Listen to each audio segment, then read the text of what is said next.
1년 만에 이렇게 만나게 되어서 너무나도 반갑고 또 사랑합니다. 또 이렇게 바로 불러주셔서 또 이 자리에 설 수 있음도 감사를 드립니다. 오늘은 성령 한계를 넘는다라는 제목으로 함께 말씀을 나누고 선교지 현장에 대해서 잠시 나누려고 합니다. 이 모국어로 설교를 한다는 게 얼마나 귀한 일인지 제가 태국 땅에 가서 느꼈습니다. 사실 선교사로 가게 되면 1년에서 2, 3년은 보통 언어를 하기 때문에 거의 선교 사역은 하지 못합니다. 그러나 감사하게도 저희 부부는 가자마자 여러 사역들이 있어서 사역을 하게 되었는데, 그렇다 보니까 모국어로 이렇게 한다기보다는 태국어와 또 영어로 이렇게 하다 보니까 설교 시간도 이렇게 막 자유롭게 이렇게 하지 못하는데, 오늘 마음껏 이 한국말로 할 수 있게 되어서 너무나도 감사한 것 같아요. 제가 사역하는 현장에서는 여러 사역들이 있지만 부족하지만 또 연약하지만 하나님께서 세워주시고 또 여러분들과 함께 기도로 협력해 주신 분들이 있기에 그 사역을 감당할 수 있습니다. 특별히 오늘 이렇게 성령 강림절을 맞아서 또 선교의 비전을 함께 나눌 수 있는 이 시간이 너무 감격스럽고 또 하나님께 감사를 드립니다. 설교 전에 잠시 제가 선교 현장에 대해서 잠깐 PPT로 준비한 게 있어서 함께 나누면서 우리 말씀 나누도록 하겠습니다. 띄워주시겠어요? 태국은 불교 국가입니다. 우리나라 인구의 거의 2배 정도, 한 7,500만 명 정도가 되는데요. 그 중에서 기독교가 1%가 채 되지 않는 나라입니다. 그리고 대부분의 한국 선교사님들도 태국 현지인 사역, 태국 오리지널 콘타이, 태국인들 사역을 하러 갔다가 태국인들을 전도하는 게 쉽지 않다 보니까 대부분 산족 대상으로 나가게 됩니다. 이게 무슨 말이냐면 태국은 공식적으로 선교사들에게 비자를 주는 나라입니다. 종교 비자를. 그만큼 태국이 자신이 있다라는 거예요. 무슨 말이냐면 너네가 아무리 와서 돈을 쓰고 아무리 와서 그 너네들이 말하는 복음을 전한다 하더라도 우리는 거기에 넘어가지 않는다라는 자신이 있다라는 거죠. 그래서 마음껏 들어와서 사역하라 이거예요. 그러다 보니까 태국 사람들은 전도를 하면 우리 예수님 믿으세요? 전도를 하잖아요. 믿을게 라고 대답합니다. 근데 이 믿을게가 우리가 이야기하는 유일하신 하나님을 믿는다라는 개념이 아니라 한 신을 내가 더 믿어준다는 개념이에요. 그러니까 여러 신들이 내가 믿으면 나에게 좋다라는 생각하기 때문에, 그러니까 이 선교사님들이 선교 사역하는데 쉽지 않은 거죠. 그런 게 이제 태국 선교인데, 저희는 처음부터 태국인들 오리지널 콘타이 대상이 아니라 산족, 그 중에서도 라우족이라고 하는 소수 민족 사역을 위해서 저희가 선교지에 나아갔습니다. 이 라우족은 호랑이 사냥꾼이라는 별명을 가지고 있어요. 그래서 라후라고 하는데, 이 제 이름이 1만 만자의 호랑이 보모자예요. 그러니까 1만 만자의 호랑이를 거느려라는 라고 아버지께서 지어주신 이름이거든요. 이 이름을 라오족에 가서 제가 설명을 하니까 그분들이 굉장히 놀라더라고요. 그분들은 사냥을 주로 하셨던 분들이다 보니까 산에서 소리 나는 거 있잖아요. 여러 가지 뭐 새들뿐만이 아니라 동물 소리 나는 거 소리만 들어도, 발자국 소리만 들어도 그게 어떤 동물이라는 걸 알아요. 그러니까 지금 태국은 우리나라처럼 수렵 같은 게 사실은 공식적으로는 금지되어 있습니다. 그런데 아직도 사냥을 조금씩 합니다. 원숭이도 잡고요. 또 뭐 여러 가지 호랑이도 잡기도 하고 또 곰도 잡기도 해서 이렇게 선교사님 드시라고 갖다 주기도 해요. 그러니까 이거 불법 아닙니까? 라고 이야기하면 목사님 그게 더 맛있어요. 이렇게 하는 거예요.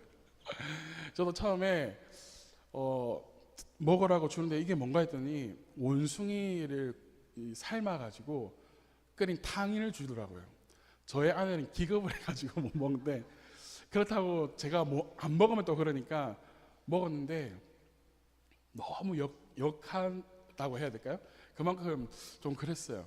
라오족은 사실 중국에 있던 사람들이요. 공식적으로는 고려인들의 후손이다라고 이야기를 하는데 중국에서 이제 문화 대혁명이 일어나는 시기에 기독교인들 대상으로 핍박을 해가지고 그 사람들이 대거 미얀마로 산으로 통해서 이동했어요. 피해서.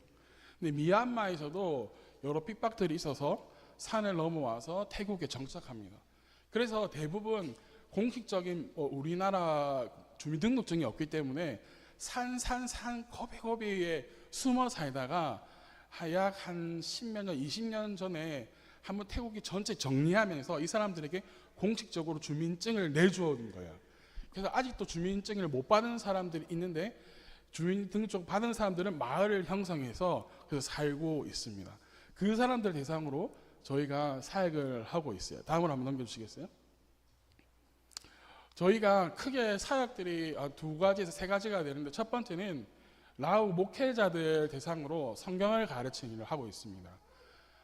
라오족들이 신앙을 가진 라오족이 있고 가지지 않은 라오족이 있는데 대부분은 농사일을 하면서 생계를 이어가기 때문에 제대로 된 성경 교육을 못 받고 3년 과정이지만 2달에 한 번, 일주일 뭐 이런 식으로 3년을 공부해가지고 선교 현장에 바로 나가다 보니까 성경에 대한 지식이 많이 부족한 거예요. 그래서 본인들이 목사님 성경을 제발 우리에게 가르쳐 주십시오 해서 시작하게 된 게 이 성경 라오족 목회자들 대상으로 성경 강의를 하게 된 거예요. 그래서 제가 있는 곳에 선임 선교사님이 이 사역을 쭉 해오시면서 이제 나이가 있으시고 하시다 보니까 제가 함께 이제 가서 거기서 사역을 하고 있습니다. 한번 다음 넘겨주시겠어요? 그래서 보면 우리 라오 목회자들이 저희와 함께 이렇게 성경을 배우는 아침부터 저녁까지 이렇게 일주일씩 모여서 연습하고 성경 배우고 또 토론하고 질문도 하기도 하고 이런 시간들을 가지면서 하고 저도 6월 원래 4일날 태국에 다시 들어가기로 했는데 제가 들어가기 너무 아쉬워하는 분들이 많아서 좀 딜레이 시켜서 해달라고 해서 14일날 주일날 저녁에 들어가는데 들어가자마자 15일부터 또 일주일 동안 성경 강의를 해야 돼요. 이분들이 태국 내에서 목회자 대상으로 성경 강의하는 분들이 굉장히 많습니다. 한국 선교사님들도. 근데 대부분 오면 차비를 줘요.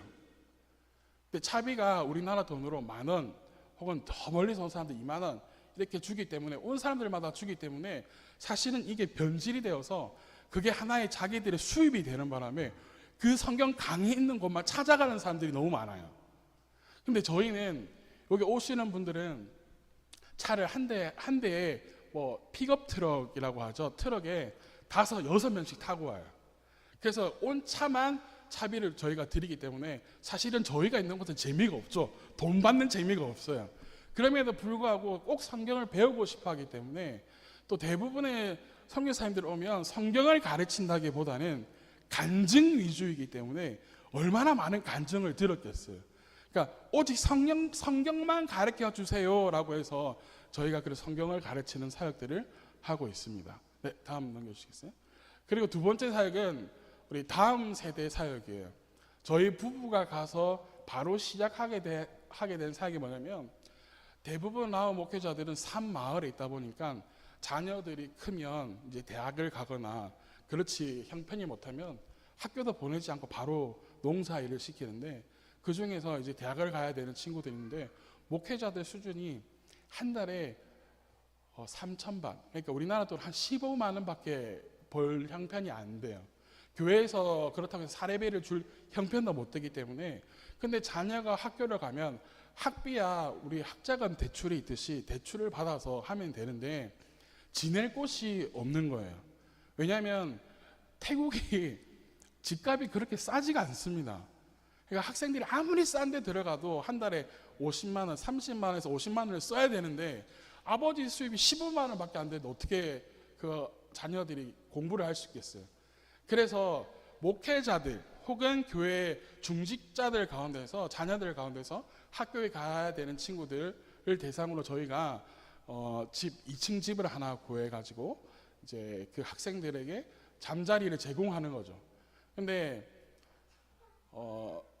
먹을 거 모든 걸 다 제공하면 저희가 그 사역을 혼자서 감당할 수 없기 때문에 우리는 전기료, 그 다음에 물세, 요런 인터넷 요런 비용, 그다음에 렌트 비용은 우리 선교사님이 낼 테니까 먹는 거는 알아서 해라. 그래서 본인들이 하고, 전기세도 한 달에 10만 원이면 태국이 전기세가 좀 비쌉니다. 10만 원이면 10만 원 이상이 나오면 너네가 N빵 해야 된다.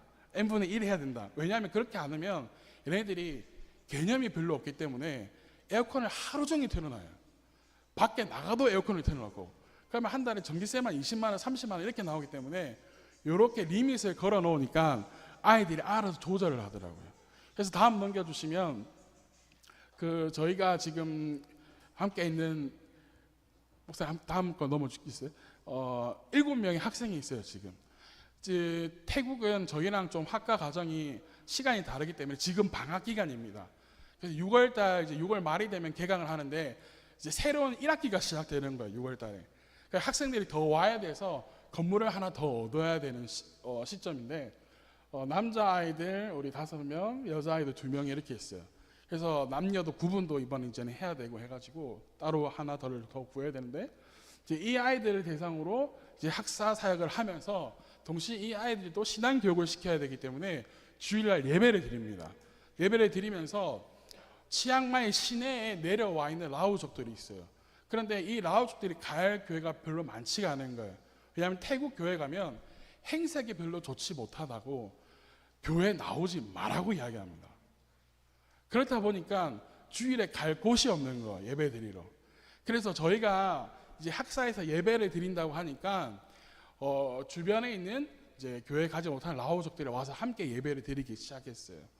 그러면서 여기 우리 어린이들도 있는데, 우리 현지 사모님이 어린이들도 주일 학교도 하고 이렇게 해서 함께 예배를 드리고 있고, 또 이 아이들이 저희 아내가 이제 그 음악을 하니까 드럼도 가르치고 기타도 가르쳐서 이 아이들이 찬양단이 되어서 함께 주일에 찬양도 인도하고 함께 예배하고 있습니다. 지난 제가 오기 전 바로 그 주에 약 한 30명이 되는 성도들과 학생들이 함께 예배를 드렸어요. 그 다음 넘겨주시면, 이분이 반딧 이제 목사님인데 1년 동안 함께 저희하고 사역을 했어요. 저희 혼자서 사역하기는 너무 힘들기 때문에 이분이 이번에 제가 오는 날 목요일 날 제가 저녁에 들어왔는데, 목요일 날 이분에게 이제 목사 안수를 하는 목사 안수식을 하고 함께 하고 있고, 이 전도사님이 이제 목사님이시니까 목사님이 영어를 굉장히 잘합니다. 왜냐하면 이전에 미국 선교사님하고 같이 있었고, 또한 미국 선교사님이 세운 신학교에서 공부를 했기 때문에 아주 영어를 잘하셔서 저희가 영어로 설교를 드리면 태국어로 이렇게 번역해서 같이 설교를 하고 함께하는 사역을 하고 있고, 이 사모님은 4개 국어를 해요. 이분은 이수족인데 이수말, 그 다음에 남편이 라오족이니까 라오어, 그 다음에 태국어, 그 다음에 영어까지. 그래서 선교사님들이 영어로 통역 책을 번역시킬 만큼 굉장히 잘하시는 분이에요.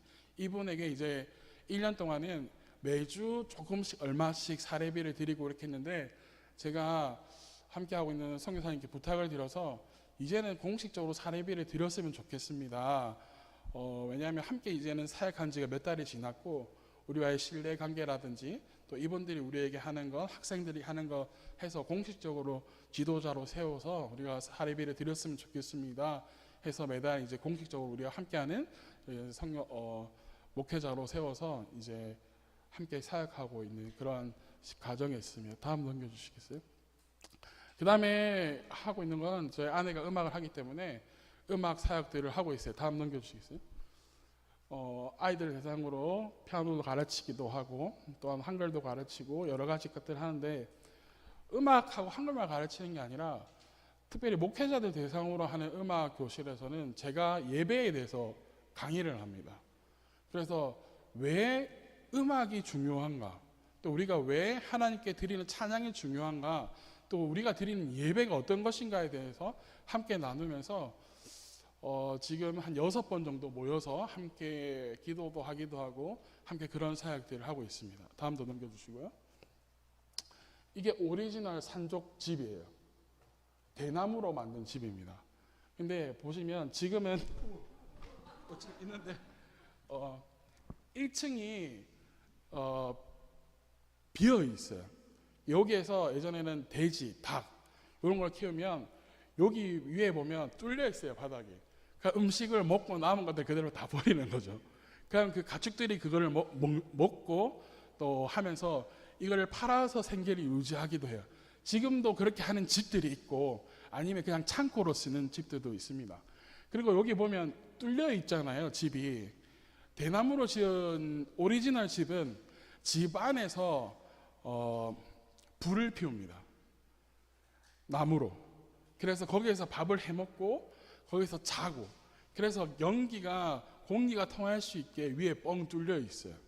처음에 저희가 갔는데 벽돌로 지은 집이 있고 벽돌과 대나무로 섞여서 지은 집이 있더라고요. 근데 저희를 벽돌로 지은 집이 아니라 대나무와 벽돌이 섞인 집으로 에다가 굴을 깔아서 거기서 자라 그러더라고요. 아, 선교사가 왔다고 조금 이제 힘들게 하려고 하나보다 생각했는데 그게 아니라 이 사람들은 나무집에서 자는 게 최고라고 생각을 해요. 그러니까 벽돌 시멘트로 지은 집에서 자면 몸이 아프고 그래서 최고의 손님이 왔을 때 자기들이 자는 그 나무집에 친구를 펴고 자게 하는 게 최고의 대우라고 생각하는 거예요. 그런데 저희가 간 게 12월쯤에 갔는데 태국도 춥습니다. 태국도 패딩을 입어요. 거기서 자는데 바람이 막 들어오잖아요. 너무 추워가지고 말은 못하고 자고 일어나서 이제 한국말을 하시는 이제 현지 이제 목사님 계신데, 목사님 저희 왜 저기서 안 자고 여기서 재우는 그렇다 하더라고요. 근데 본인은 그 벽돌 집에서 잤어요. 그래가지고 자기는 너무 힘들었다고. 바꿔서 잤으면 너무 좋았을 텐데 뭐 그런 것도 있었고, 또 이 대나무도 베는 시기에 베어서 지어야 곰팡이가 안 펴요. 잘못 급하게 짓는다고 지은 집 보니까 곰팡이가 몇 달 되지 않아서 다 피어가지고 다시 집을 지어야 되는 그런 거. 이런 집을 하나 짓는데 우리나라 돈으로 한 400만 원 정도 들어가더라고요.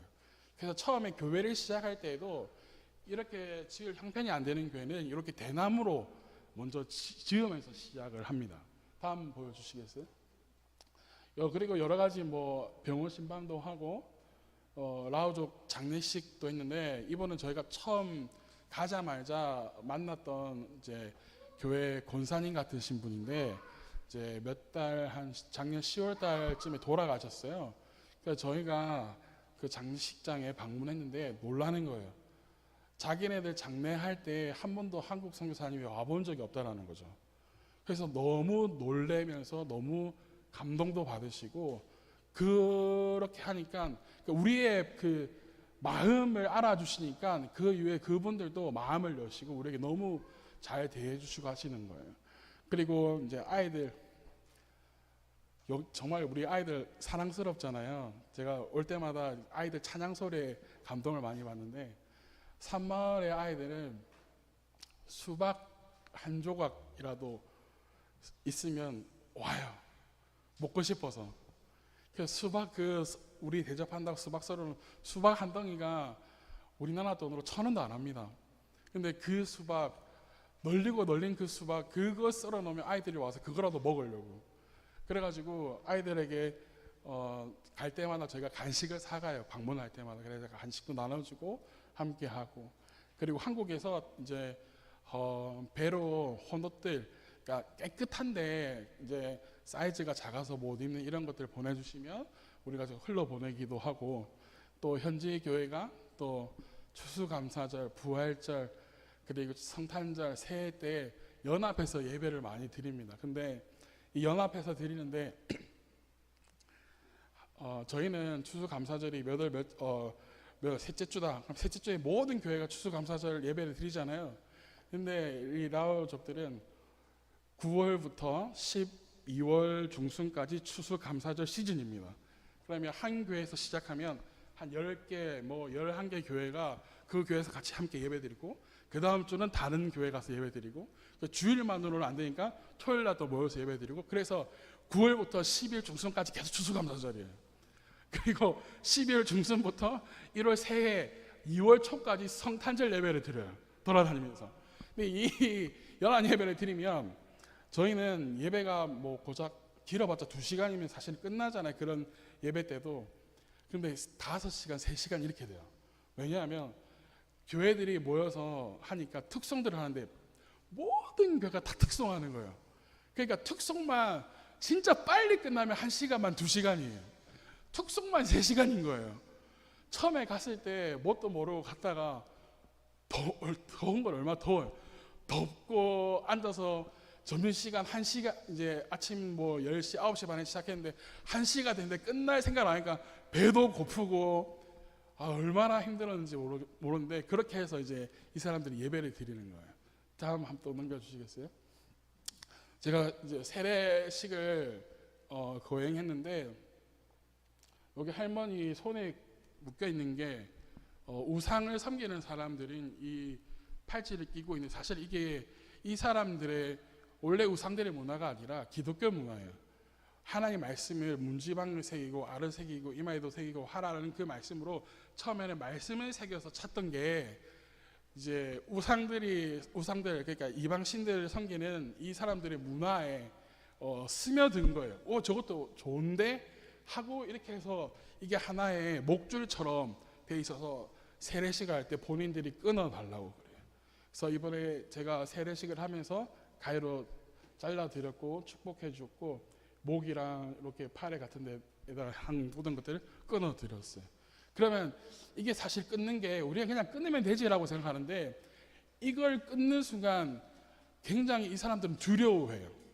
종교형에 잡힌 사람들은 혹시나 죽지는 않을까, 혹은 병이 생기지는 않을까, 그리고 동네에서 이거를 끊었다라는 거 하면 이 사람에 대한 핍박이 얼마나 많은지 모릅니다.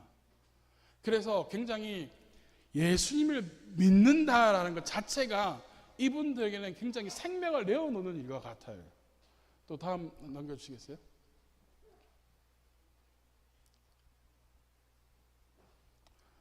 영상이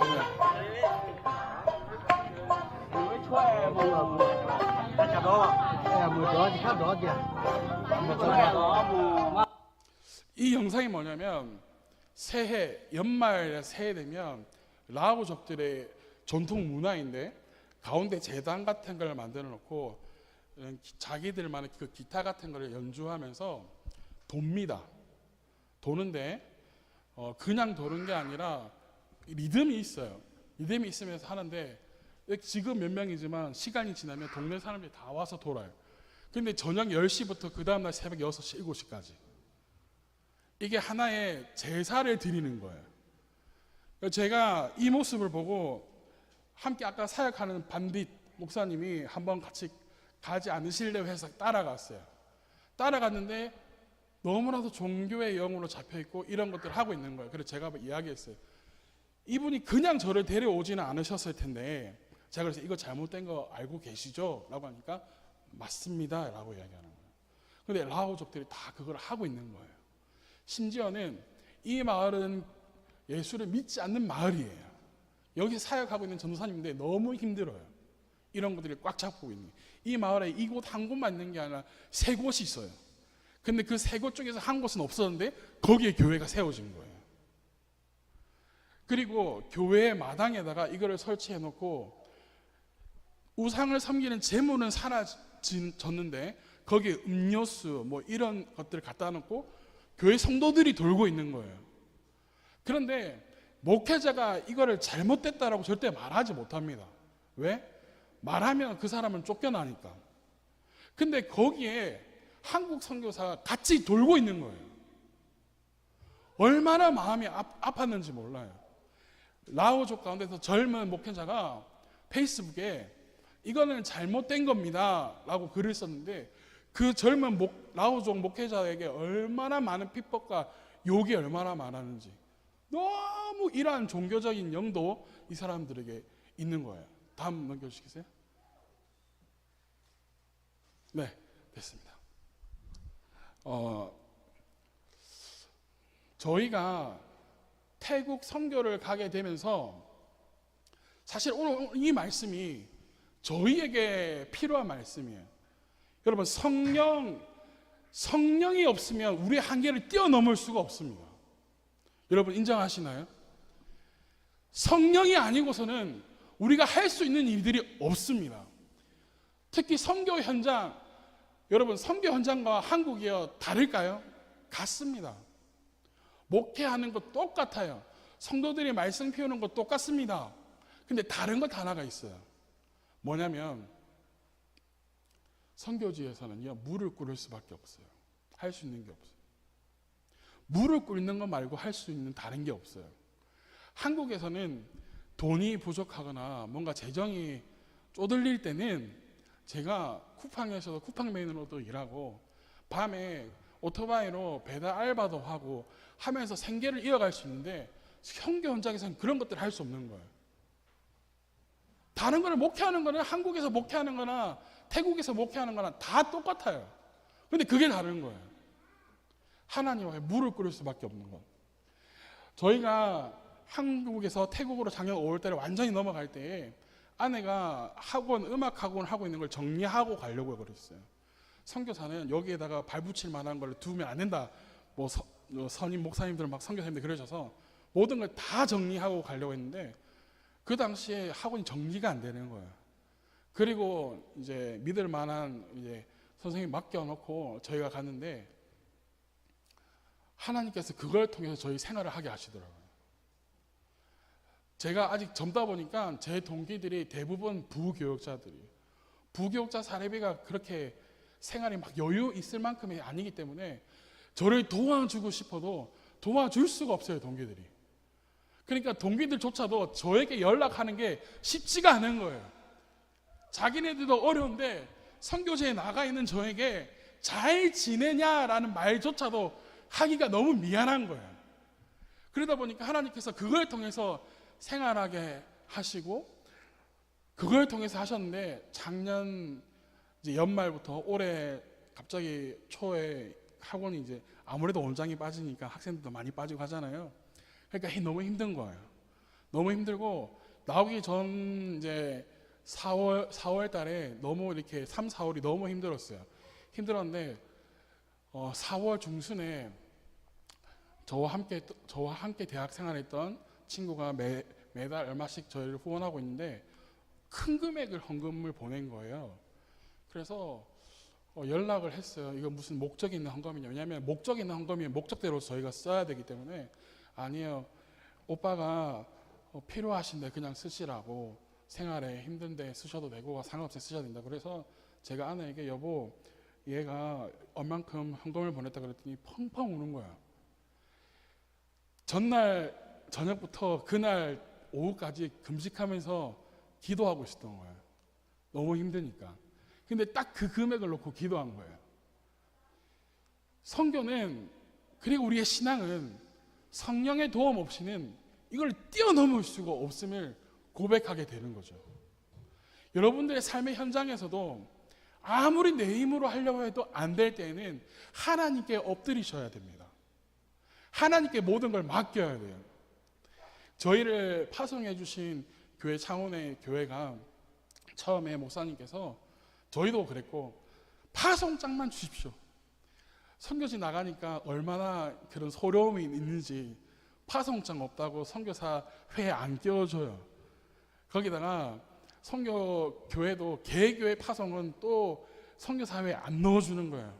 이번에 가보니까 파송장만이라도 주십시오 해서 파송장 주시면서 저희는 후원 안 해주셔도 괜찮아요. 파송장만 주시면 너무 감사해요. 그래서 했는데 파송 예배도 드려주시고 처음에는 3개월 이야기하셨어요. 3개월 정도는 도와줄 수 있을 것 같아 했는데 나중에 목사님께서 그러시더라고요. 못 먹어도 이제 우리가 가족이 되었으니까 못 먹어도 같이 못 먹고 먹어도 나눠서 같이 먹자.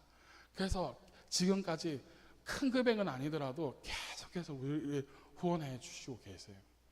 이러한 손길들, 그러한 하나님의 도우심들이 있고 제가 또 하나 여러분들에게 당부드리고 싶은 것은 기도로 함께 해주세요. 기도의 힘이 저는 크다고 믿습니다. 기도의 힘이 변화시키는 힘이 있다고 믿습니다.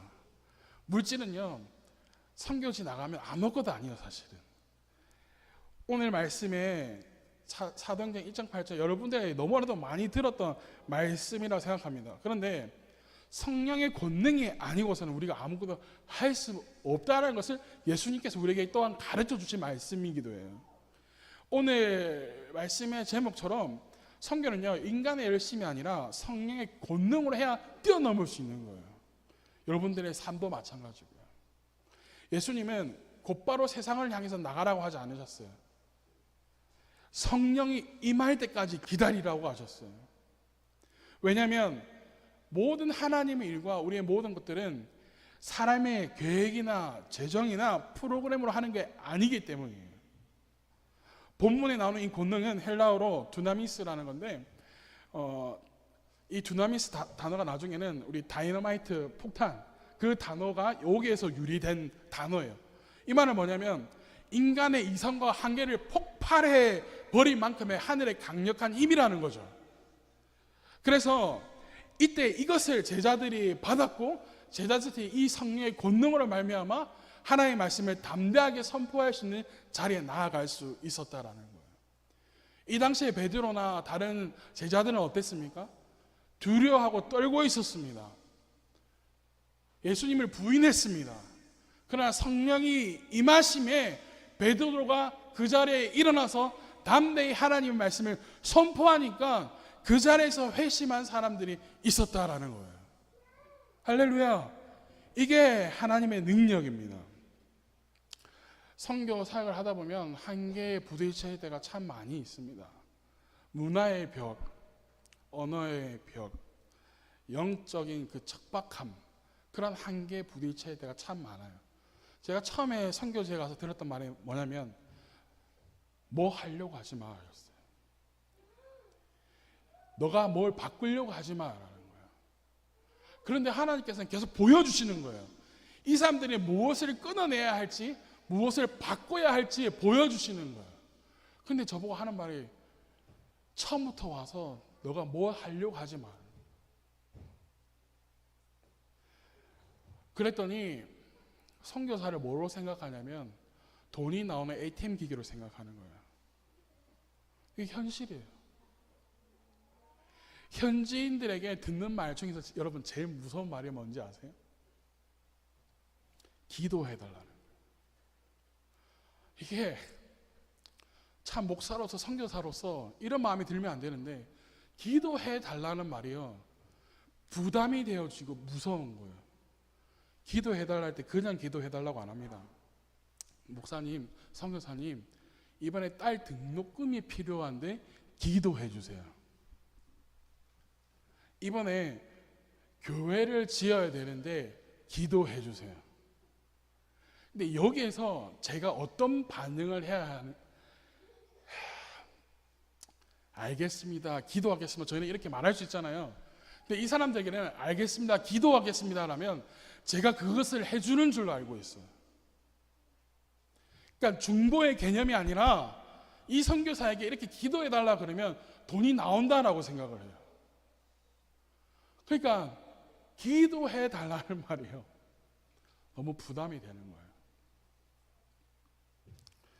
산마을 마을마다 여러분 교회가 너무 많아요. 선교회 가서 보니까. 근데 그 교회마다 한국 교회, 한국 성도님들이 10,000원, 20,000원씩 헌금한 그걸로 다 산마을마다 교회가 세워져 있어요. 그런데 산마을마다 지어진 교회가 있는데 그 교회들이 비어있는 교회도 얼마나 많은지 몰라요. 선교사들이 한국에 보고해야 되니까 그냥 막 교회 지어주는 거예요. 사진 찍어서 한국에 보내는 거예요. 제가 교회 요청이 왔을 때 저를 아예 데리고 가서 그 장소를 보여줬어요. 이 땅을 사야 되고 여기 교회를 지어야 된다고. 이 말은 당신이 한국에서 보고해달라 이거예요. 근데 제가 아니라 그랬어요. 먼저 이 땅을 위해 기도하시고 충분히 예배 드릴 수 있는 집이 옆에 있어요. 자기 집이. 이 교회에 4분의 1만한 거실이 있어요. 큰 거실이 있어요. 먼저 이 거실을 채우라고. 전도해서 이 교회 거실을 채워보시라고. 그러면 하나님 마음이 뜨거워져서 누구든 보내어서 하나님께서 지어주시지 않겠냐고.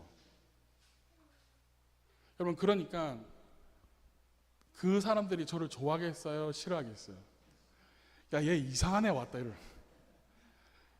대부분 선교를 나오면 은퇴를 앞둔 분들 혹은 은퇴를 하신 분, 나이가 좀 드신 분들이 많이들 들어와 계세요. 그런데 30대인 애가 들어와가지고 뭐 5, 60대 선교사님도 안 하는 말을 기도해라 그러고 막 채우라 그러니까 그러니까 더 이상 이야기를 안 하는 거예요, 저한테. 그런 이야기를. 그리고 한 번은 이제 저희 집 앞에 잔디 뭐 자풀 이런 게 있어서 그거를 이제 제초 작업을 해야 되는데 처음에 뭣도 모르고 시켰는데 3,000밭을 이야기하더라고요. 3,000밭이면 지금 우리나라 돈으로 한 15만 원 됩니다. 근데 한국 사정을 생각하면 싸요. 그래서 3,000밭을 지불했어요. 몇 달이 지나서 또 한번 정리할 때 돼서 이번에는 집주인 분이 그 업자를 보내셨는데 업자가 얼마나 달라고 그래요? 600바트를 달라는 거예요. 현지를 시켰는데 3,000바트에 달라고 그랬거든요. 그런데 업자를 불렀는데 600바트를 달라는 거예요. 그러니까 선교사를 그렇게 생각하는 거예요. 아니 제가 600바트만 주겠어요? 수고비도 주고 더 하라고 제가 할 텐데 그렇게 해버리니까 선교제에서 조금 생각하는 게 어떻게 이 사람들을 대해야 될지에 대한 생각보다 여러 가지 생각들이 들더라고요. 그래서 제가 이 사람들에게 얘기했어요. 나는 돈으로 하는 사람이 아니다. 나는 당신들을 위해서 기도해 줄 수 있고 당신들을 위해서 내가 가진 것으로 할 수 있는데 나는 돈으로 하는 선교사 아니다. 나는 돈으로 사역할 것 같았으면 여기 오지 않았다 라고 이렇게 선포를 했습니다. 그리고 그 사람들과 함께 나누기 시작한 게 목회자들 대상으로 집회를 하게 된 거예요. 1박 2일 집회하는데 여기는 선임 선교사님과도 상관없고 저의 따로 이제 하나님께서 지경을 넓혀주신 거죠. 한국에 와서 언어 1년, 그다음에 신학 대학 4년, 신대원 3년, 그러니까 한국에서 8년 이상 있다 가신 그 라오조 목사님 계세요. 한국말 얼마나 잘하시는지 몰라요. 그 목사님이 저의 이런 모습을 보고 이제 아짠이 이제 전도사님, 선생님 이런 뜻이거든요. 그러니까 아짠님 이번에 우리들이 한 달에 한 번씩 교회를 돌아가면서 이제 목회자 1박 2일 집회를 성령 집회를 하는데 거기에 말씀을 전하러 왔으면 좋겠어요. 그럼 보통 이렇게 근데 가면 돈을 대줘야 돼요. 그 경비를. 1박 2일 동안 한 60명의 목회자들이 모이기 때문에 점심, 저녁, 아침, 점심 요거를 대야 돼요. 저는 돈으로 하지 않는다 했잖아요. 목사님 저는 돈 없어요. 아니 그냥 오셔서 말씀만 전해주세요. 이렇게 저를 초청한 거죠. 그래서 그날 가서 저녁에 말씀을 선포하고 또 함께 뜨겁게 기도했습니다. 그랬더니 거기 전도사님들이 뭐라 그러냐면 이 아짜는 좀 다른 것 같아 라는 거죠.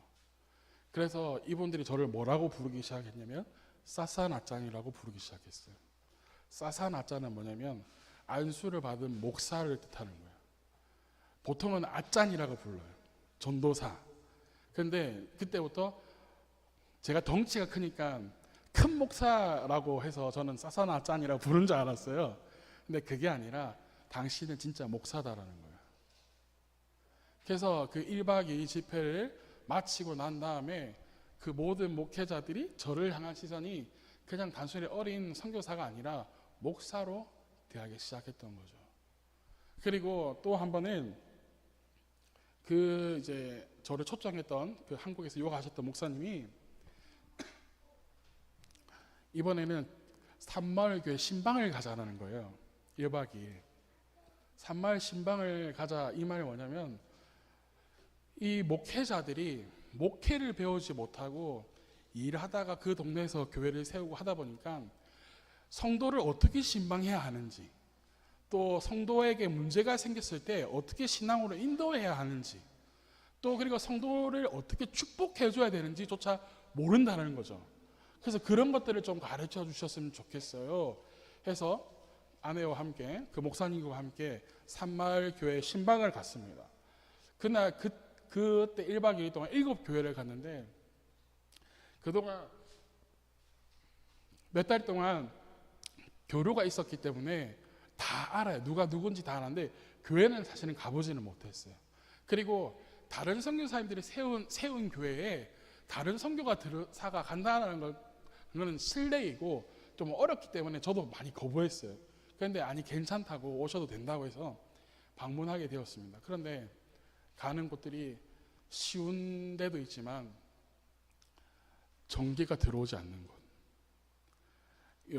물레방아 돌려서 여러분 전기 발전하는 거 아세요?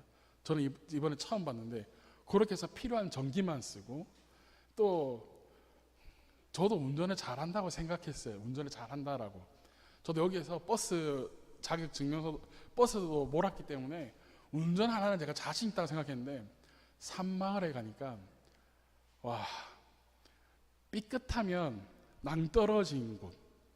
근데 이 저를 데리고 가신 목사님은 일반 아스팔트에 시멘트 깔리는 도로에서는 천천히 다니세요. 일반 시내에서는. 근데 산마을 조금만 들어가면 이게 오프로드를 그냥 이렇게 가시는 거예요. 그 뒤를 따라가려고 그러니까 아찔아찔하고 중간에 길이 끊어져 있는데 통나무 같은 걸로 엮어가지고 만들어서 연결했는데 여기 차가 지나갈 수 있나 했는데 천천히 가야 갈 수 있는 곳. 그리고 맞은편에 차가 오면 누군가 하나는 이거 죽겠구나 싶을 때만큼 뒤로 후진해가지고 해서 가는 그런 곳에 이제 가게 되었어요. 첫 교회 갔는데 제가 가기 전에 이곳 교회에 어떤 교회에게 말씀을 전할지는 모르겠지만 말씀을 7개를 준비해서 갔는데 기도하고 말씀을 전한 게 아니라 앉아 차를 마시면서 그냥 그때 하나님께 주시는 마음을 나눴습니다. 나눴는데 그 다음 교회 가니까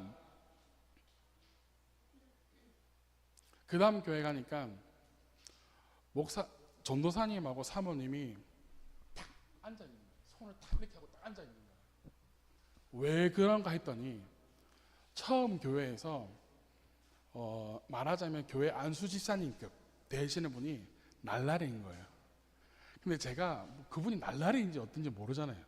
그분에 대해서 그런 말들을 하고 그렇게 했더니 무당에게 가서도 자기에 대해서 이렇게 말한 사람이 없는데 자기의 사정을 정확하게 짚어서 제가 이야기를 해줬다는 거예요. 그러니까 바로 그 산말이 또 전화가 돼요. 희한하게 전화로 그 다음 교회에 바로 전화를 한 거예요. 그랬더니 그 목사님이 그 전도사님이 듣고 자기에게도 빨리 예언을 해달라고. 저는 예언을 한 게 아닌데 빨리 예언을 해달라고. 그래서 두 손을 모으고 사모님하고 꼭 앉아 계신 거예요. 그래서 저는 예언하는 게 아니라 그냥 주시는 마음 나눴을 뿐이다 하고 나누시켰는데 그렇게 신방을 다니면서 한 교회에 기도해주고 축복해주고 또 마음을 나누고 그렇게 하나님의 말씀을 전하고 왔더니 그분들이 너무 감사하는 거예요. 마지막에 간 교회는 여기에 문신이 있는 전도사님이에요. 근데 예수를 믿고 나니까 이게 너무 부끄러운 거예요. 그래서 인터넷에 파는 약 같은 게 있더라고요. 그거를 이렇게 뿌려가지고 하면 살이 타 들어가는 것처럼. 그래서 제가 갔더니 그렇게 하고 있더라고요. 그래서 전도사님에게 이런 여러 가지 목회에 대해서도 이야기해주고 기도해주고 하는데 그 목회자가 하는 말이 뭐냐면 지금까지 우리에게 와서 목회가 뭔지 어떻게 하는 건지 가르쳐주는 한 사람도 없었다라는 거예요. 와서 사진만 찍고 갔다는 거예요. 그 말을 듣는데 마음이 얼마나 아프던지요. 그리고 그 사람이 대부분이 마약에 많이 관련돼 있어요. 그렇다 보니까 그 마을은 예수를 하나도 안 믿는 마을이에요. 근데 그 전도사님이 저를 데리고 갔던 그 목사님이 거기에 목회자가 없으니까 당신 거기 가서 목회해 하니까 순종하고 거기 간 거예요. 집도 없어요. 어린 아내밖에 없어요. 그런데 동네 사람들이 그 사람 보고 살라고 집을 내어줬어요. 왜 내어줬냐? 그 집 주변만 지나가면 흰 옷 입은 할아버지였나요? 흰 옷 입은 할아버지가 보인다는 거예요. 여러분 선교 현장은요 현실이에요. 진짜 현실이에요. 그러니까 집주인이 이 집을 팔지도 못하고 어떻게 하지도 못하는 거예요. 아들 보고 와서 여기서 살아라 그래도 아들도 나는 못 산다고. 그래서 그 집에서 이 전도사를 살게 한 거예요. 그 전도사가 집을 이제 귀신이 안 보인다 그러면 집을 다시 내놓으라 할까봐 주인이 귀신 그거 보이냐고 하면 어쩌다 한 번씩 계속 보인다고. 그러면서 본인이 하는 말이 뭐냐면 마약 중독 이런 것들이 많다 보니 그 동네가 70%가 마약 중독자들인 거예요. 근데 이거를 빼내주고 싶은 거예요. 그러니까 자기가 이 사역을 지금 여기서 하고 싶다고. 이러한 목회자들도 있습니다. 그런데 이 사람들이 고백하는 게 뭐냐면 우리에게 와서 다른 것 하지 않아도 기도해주고 이런 방법들을 가르쳐 달라는 거예요. 그러니까 돈을 굳이 쓰지 않아도 그런 사역들을 할 수 있게끔 하나님께서 지경을 넓혀 주시는 거예요. 여러분, 우리의 지경이 이렇게 넓어지기를 간절히 소망합니다. 아멘. 예루살렘과 온유대와 사마리아 땅끝까지 해서 내 증인이 되라가 아니라 되리라라고 하나님께서 말씀하셨어요. 되리라. 사마리아와 땅끝은 이스라엘 사람들이 가지 않는 땅입니다.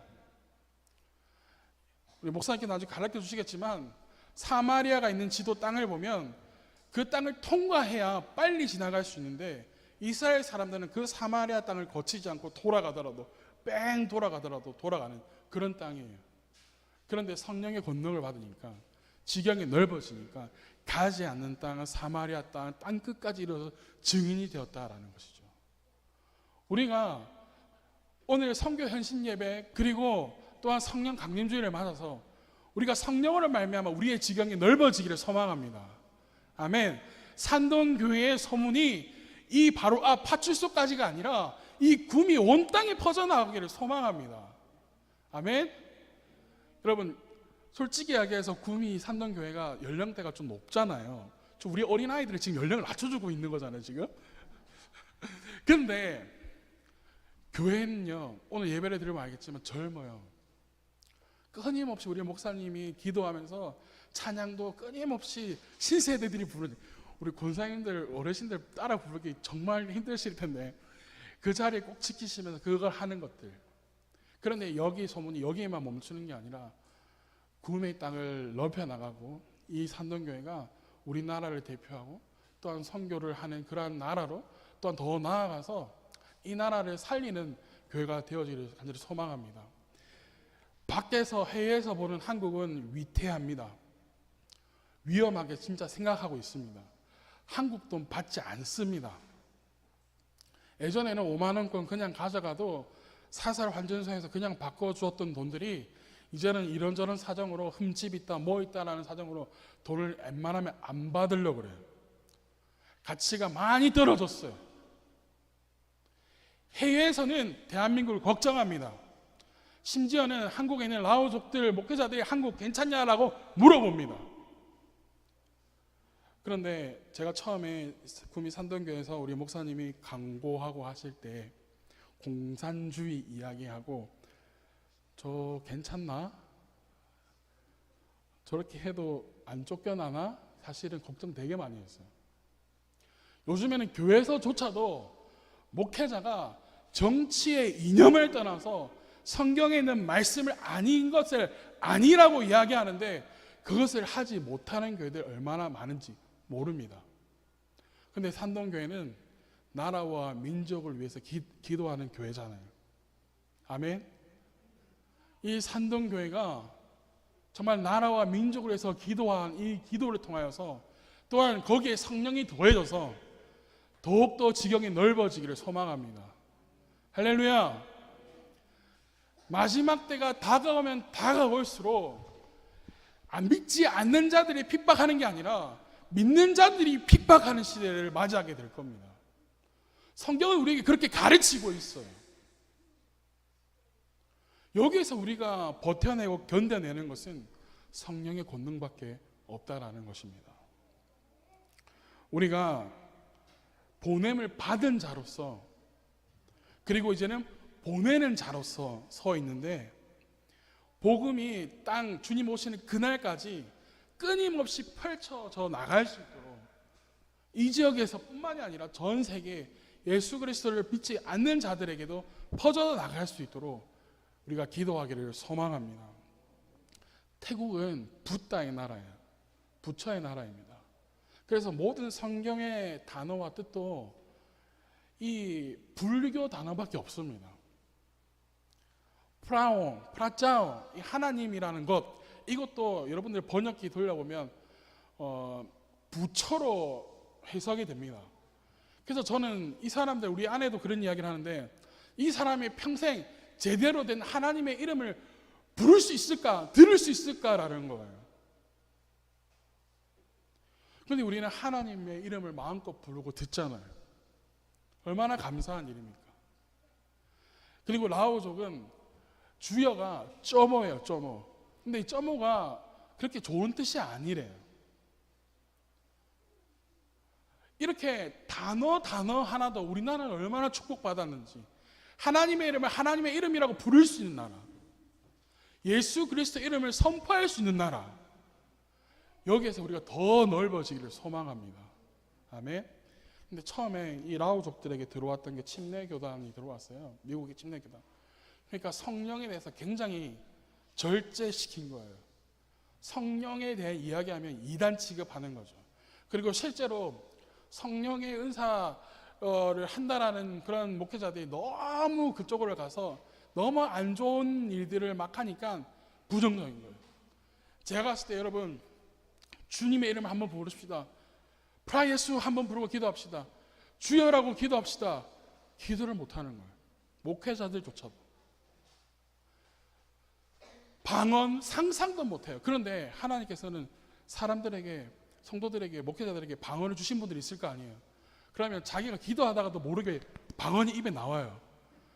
그러면 옆에 사람들이 내가 방언하는 거 보면 이상하게 생각할까 봐 빨리 입을 닫아버려요.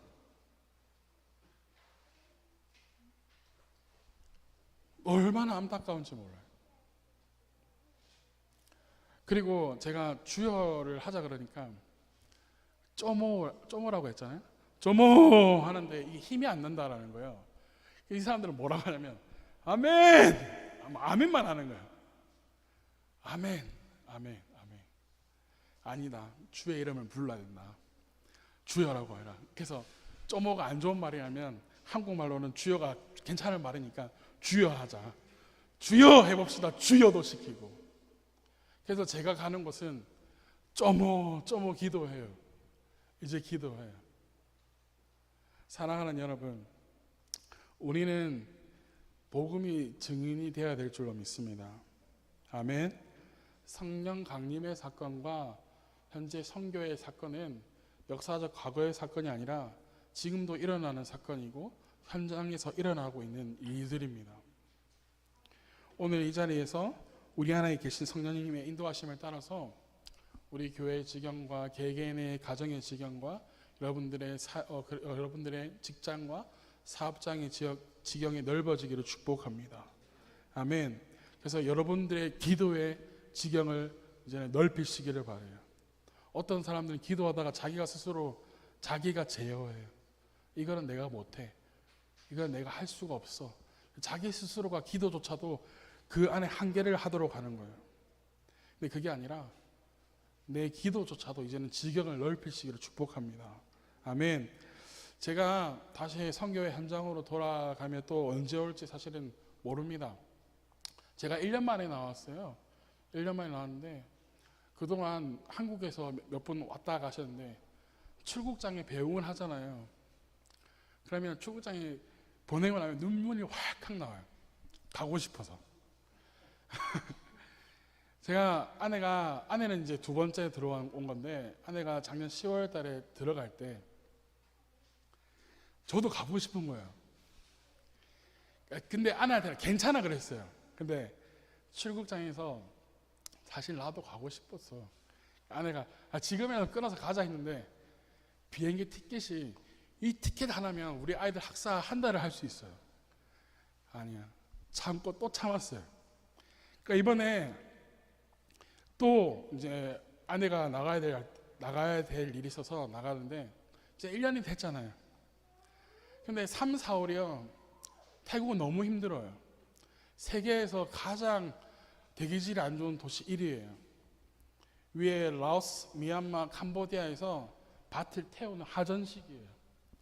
그래서 문을 닫고 살아야 돼요.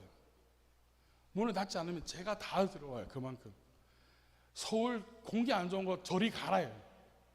그래서 그때 사실은 나오고 싶었는데 여러 여건들이 안 되고 해서 이번에도 사실 못 나올 뻔했는데 파송교회 목사님께서 제가 너무 보고 싶다고 그래서 들어오라고 티켓비를 보내주셨어요. 그래서 들어올 수 있었어요. 저희 어머니는 저를 또 얼마나 보고 싶으셨겠어요. 그런데 내색하지 않으시죠. 어머니 보고 태국에 잠깐이라도 오시라고 일주일 쉬었다 가시라고 해도 그 오른 티켓비면 아들이 선교할 수 있는데 더 보내줄 수 있으니까 오시지도 않으세요. 제가 그 마음을 알죠. 선교지뿐만이 아니라 여기서 열심히 살아가시면서 어떻게든 살고자 애쓰시는 그 여러분들의 눈물과 기도가 있기에 선교지 현장은 지금도 역사가 일어나고 있습니다. 제가 밟는 땅 모든 땅들이 여러분들의 기도로 말미암아 세워지고 있고 기도로 말미암아 변화되어지고 있습니다. 함께 힘들지만 함께 어렵지만 눈물로 함께 기도하는 그 모든 것들이 헛수고가 아니라 하나님께서 지금도 일하고 계시다는 것을 기억하시고 함께 생각나실 때마다 기도해 주시면 감사하겠습니다. 아멘.